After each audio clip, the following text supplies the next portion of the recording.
খেলা হচ্ছে আমেরিকায় আর লাশ পড়ছে বাংলাদেশে। শুনতে অবাক লাগলেও ঘটনা কিন্তু সত্য। গত 15 দিনের গণমাধ্যমে প্রকাশিত তথ্য তাই বলছে।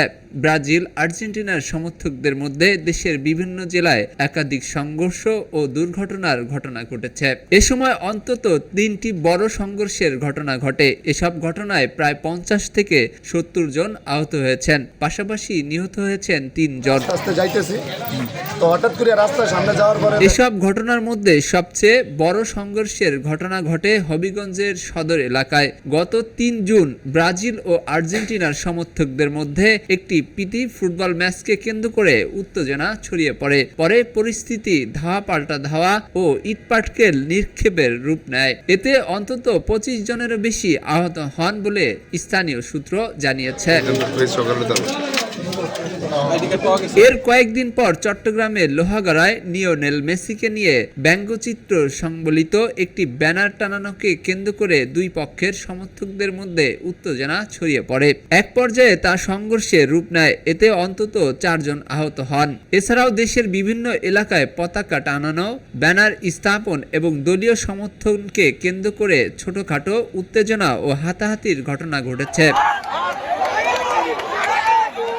অন্যদিকে ফুটবল উন্মাদনার এই সময়েই একের পর এক ঘটছে হৃদয় বিতারক ঘটনা। মানিকগঞ্জ সদর উপজেলার ভাটবাউর এলাকায় ব্রাজিলের পতাকা টাঙাতে গিয়ে বিদ্যুৎ স্পৃষ্ট হয়ে এক যুবকের মৃত্যু হয়। একই সময়ে ভোলায় ব্রাজিল সমর্থকদের মোটরসাইকেলে শোভাযাত্রায় অংশ নিতে গিয়ে সড়ক দুর্ঘটনায় আরেক যুবকের মৃত্যু ঘটে। আর বিশ্বকাপ খেলা দেখে মোটরসাইকেলে বাড়ি ফেরার পথে পৃথক আরেক দুর্ঘটনায় প্রাণ হারান এক কলেজ ছাত্র।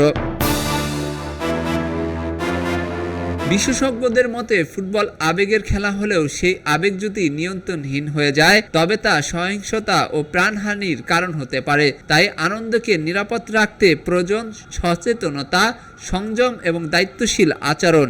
কারণ ফুটবল শেষ পর্যন্ত মানুষের আনন্দের জন্য, আর সেই আনন্দ তখনই অর্থবহ হয় যখন তা হয় নিরাপদ, শান্তিপূর্ণ এবং প্রাণহানিমুক্ত। এস আলী দুর্জয়, খবরের কাগজ, ঢাকা। খবরের কাগজ, নিখাত, নির্ভীক, নিরপেক্ষ।